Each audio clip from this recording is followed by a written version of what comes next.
The planet started spinning again, but it did not return to being the same. During the first complete cycles of day and night, the population of Kálior believed that it had survived the worst. The sun rose again on the horizon, crossed the sky slowly, and set as it did before the Great Deceleration. For many, that was enough. They called it victory. They called it a restart. They called it a miracle. But those who observed carefully knew that that movement was different. The shadows did not lengthen exactly as before. The tides obeyed slightly altered rhythms. The climate seemed to hesitate, as if the planet tested each new cycle before accepting it completely. Kálior was spinning, yes, but it was spinning with caution, like an organism returning to activity after a deep trauma. The first years became known as the era of adjustment. Nothing was stable. Regions that once sustained abundant harvests became dry and unpredictable. Others, previously frozen by eternal night, began to flourish aggressively, with dense vegetation and unknown species emerging in just a few seasons. Life was returning, but it no longer obeyed the old maps. The megacities, symbols of the old world, had almost completely disappeared. Some collapsed when the gravitational anchors were destroyed. Others were swallowed by oceans that advanced without warning. What remained were twisted structures, emerging from the ground like fossils of a civilization that believed it had defeated nature. These ruins were not rebuilt. They became involuntary memorials. Governments also collapsed. The old leaderships associated with the Anchor Project lost any legitimacy. New assemblies emerged, formed by survivors, scientists, engineers, and representatives of the most affected regions. The word control became cursed. Any proposal that resembled direct interference with the planet was met with immediate hostility, at least in public. The Order of the Axis, in turn, was officially dissolved after the sacrifice of Aresh. Its temples were protected by global treaties.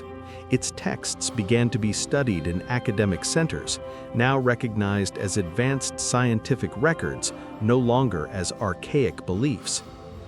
Even so, there were gaps. The writings of the Order spoke a great deal about balance, resonance, and limits, but little about what came after a planetary collapse. There were no clear records of how a world would react after having its rotation interrupted and forcibly resumed. Kálior was an unprecedented experiment. The sensors installed in the planetary core began to record strange phenomena. Small gravitational oscillations appeared without apparent cause. Internal currents changed direction for short periods and then returned. It was not instability enough to generate panic, but it was also not statistical noise. Something was happening. It was in this context that the first reports of the whispers of the Axis emerged. At first, they seemed like isolated stories. People claimed to feel deep vibrations during the night, as if the ground pulsed slowly beneath their feet. It was not an audible sound, but a physical, almost emotional sensation. Some described it as a distant echo, others as a calling. Scientists attributed the reports to psychological trauma. Psychologists spoke of post-catastrophe stress. Official explanations multiplied, but none could justify a specific detail.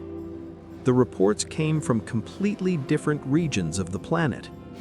Even stranger, people who had never studied the records of the Order of the Axis began to draw the same ancient symbols: concentric circles, radial lines, patterns that represented the planetary axis and its internal flows. Children, elderly people, ordinary workers, all describing similar images without contact with one another. In areas near the old temples, electronic equipment showed regular failures, always at the same times, always during deep night. Communication systems picked up rhythmic interference like heartbeats. Kálior seemed to respond. In a scientific facility built near the old central temple, a team analyzed the most recent core data. The readings indicated something unsettling. The restart of rotation had not merely restored movement, it had redistributed internal pressures in an unprecedented way. The planet had reorganized itself. During the period of near immobility, colossal forces had accumulated, and when released, did not return exactly to their previous state. The core now reacted more sensitively to external stimuli. Small interferences generated amplified responses. The conclusion, although stated cautiously, was disturbing. The planet had learned. Meanwhile, far from the official scientific centers, old interests moved in the shadows. Fragments of the corporations responsible for the anchors had survived the fall. They changed names, structures, discourse. In public, they defended preservation and humility. Behind the scenes, they financed discreet research. They no longer spoke of climate control. They spoke of preventative monitoring. They spoke of planetary protection. They spoke of ensuring that Kálior would never again come to the brink of death. In hidden laboratories, new concepts took shape. Not gravitational anchors, nor anything that resembled direct interference with the axis. The idea now was more subtle, to create systems capable of interacting with the planet at a minimal scale, almost imperceptible. Planetary interfaces, small adjustments, micro-corrections, nothing that could be officially called control, just assistance, they said. But the core data showed something worrying. Even small interferences were beginning to generate disproportionate responses, as if Kálior were attentive. In the deepest archives of the old Order of the Axis, a final record came to light. A text recorded by Aresh just before the ritual, never transmitted to the public. In it, there were no formulas nor technical warnings, only one sentence. The greatest mistake was not stopping the planet. It was making it realize that it could be stopped. Now, as Kálior completed its new cycles, spinning with a suspicious precision, a question began to emerge among those who still remembered the past. What if the planet were no longer just a setting?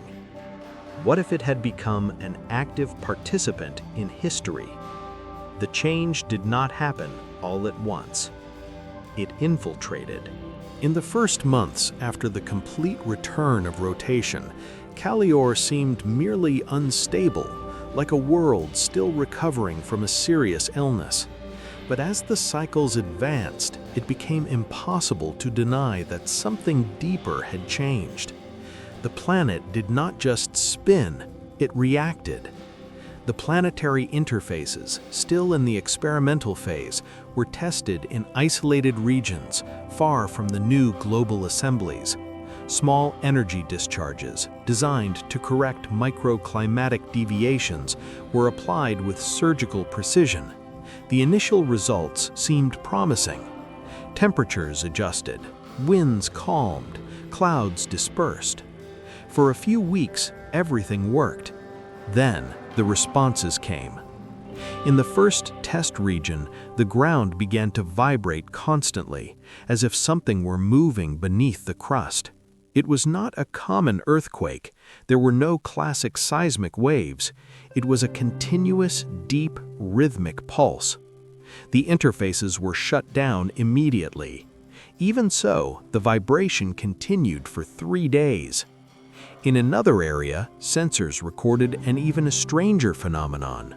After a minimal attempt at atmospheric adjustment, ocean currents abruptly altered their course, generating a localized storm that was not present in any climatic model. The event was brief but devastating. Scientists began to use a word they had avoided since the collapse: response. Kálior was responding to attempts at interference. not as a conscious entity in the traditional sense, but as a complex system that had crossed a critical threshold. The planet had learned, yes, not by will, but by forced adaptation. It now amplified external stimuli as a form of self-protection. Each attempt at help was interpreted as a threat. Meanwhile, the whispers of the Axis intensified. They were no longer just vague sensations. Some people began to report vivid dreams, always the same. A moving core, colossal pressures reorganizing themselves, a planet trying to maintain its balance while something insisted on touching it again. The most disturbing part was the precision of these reports. People with no scientific background described internal processes that coincided with the most recent sensor data. It was as if a portion of the population were, in some way, synchronized with the state of the planet. The old texts of the Order of the Axis were analyzed again with a different view. Between metaphors and symbolic language, there were passages that had once seemed merely philosophical, but now gained new meaning. Passages that spoke of listening to the world and feeling the pulse under one's feet ceased to sound poetic. Perhaps they never had been. The most unsettling revelation emerged when a team managed to decode recurring patterns in the electronic failures near the temples. The interferences followed a complex mathematical logic, similar to primitive communication systems. They were not random noise. They were signals. The idea divided the scientific community. Some immediately rejected any interpretation that suggested intention. Others, more cautious, accepted a less comfortable possibility. Not that the planet thought, but that it reacted in an organized way, like a distributed nervous system. Kálior was not conscious, but it was sensitive. The global assemblies met again, this time not to discuss reconstruction, but long-term survival. The conclusion was inevitable. Any future attempt at direct geoengineering could provoke increasingly severe responses. The planet had established a limit. Crossing it again might not result in another warning. Behind the scenes, however, not everyone accepted this. A dissident consortium formed from remnants of the old corporations and a few regional governments believed that retreating meant condemning civilization to stagnation. For them, depending completely on an unstable planet was an unacceptable risk. They wanted a definitive solution. The project received a simple name: Axis Zero. It was not about controlling the climate, nor directly interfering with rotation. The proposal was more radical: to create an orbital network capable of absorbing part of the planet's gravitational tensions, functioning as an external shock absorber. They would not touch Kálior, but they would surround it. The first tests in simulations indicated success. Internal tensions decreased. The planet seemed more stable, at least in the mathematical models. But models did not dream. When the first orbital prototype was activated, something unexpected happened. The whispers ceased. From 1 hour to the next, the pulse felt by thousands disappeared. The planet seemed alone. For a few days, this was celebrated. The silence was interpreted as a sign of relief, as if Kálior had finally found rest. Then, the sensors triggered. There were no earthquakes, there were no storms, there were no explosions. There was decoupling. The planetary core began to present a microscopic deceleration, almost imperceptible, too small to be felt, too small to generate immediate panic, but unmistakable. The planet was once again beginning to stop, not through direct interference, but through isolation. The scientists understood too quickly. By trying to protect Kálior from external stimuli, the Axis Zero project had broken a delicate balance. The planet did not need only to spin. It needed to exchange energy with space, with its orbit, with its surroundings. By dampening these exchanges, they were once again suffocating the movement. History was repeating itself. The difference was that this time, Kálior did not react with immediate chaos. It responded with withdrawal, like an organism that goes into shock to preserve what remains.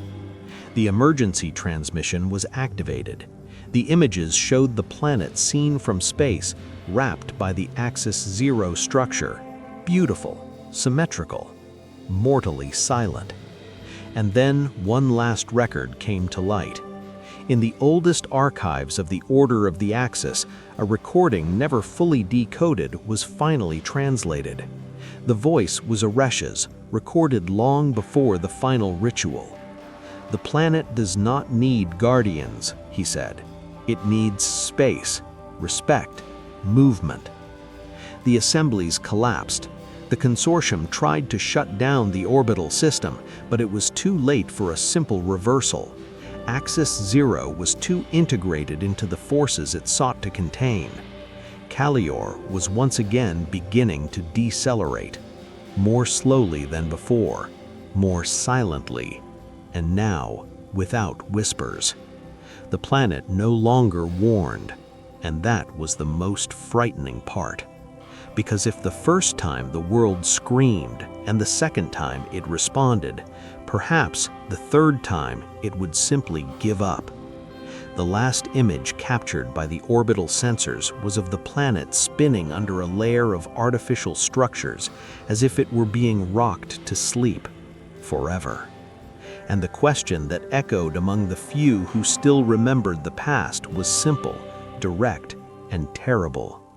How many times can a civilization make the same mistake before the planet stops forgiving?